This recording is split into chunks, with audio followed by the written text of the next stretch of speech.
আসসালামু আলাইকুম ভিউয়ার্স। সরকারি কর্মচারীদের ন্যূনতম বিশেষ সুবিধা বৃদ্ধি। সরকারি কর্মচারীদের জন্য ন্যূনতম বিশেষ ভাতা বৃদ্ধি করেছে সরকার। অর্থ বিভাগ এই বিষয়ে ৬টি পৃথক প্রজ্ঞাপন জারি করে জানিয়েছে যে নতুন ন্যূনতম বিশেষ ভাতা হবে ১৫০০ টাকা, যা আগের ১,০০০ টাকা থেকে বৃদ্ধি করা হয়েছে।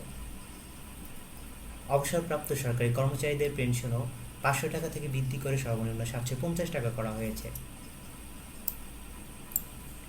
৩রা জুন জাতীয় বাজেট প্রণয়নের পর সরকার বিশেষ ভাতা সংক্রান্ত একটি প্রজ্ঞাপন জারি করে।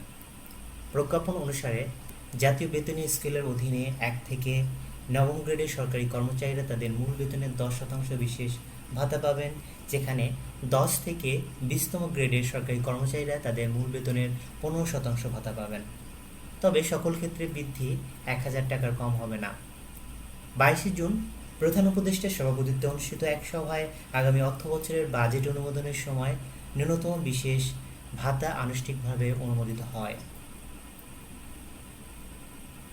যেসব সরকারি পেনশনভোগীর মাসিক পেনশন ৭০,৩৮৮ টাকা বা তার বেশি, তারা ১০% বৃদ্ধি পাবেন, এবং এই সীমার নিচে যারা মাসিক পেনশন পাবেন তারা ১৫% বৃদ্ধি পাবেন, তবে ৭৫০ টাকার কম নয়।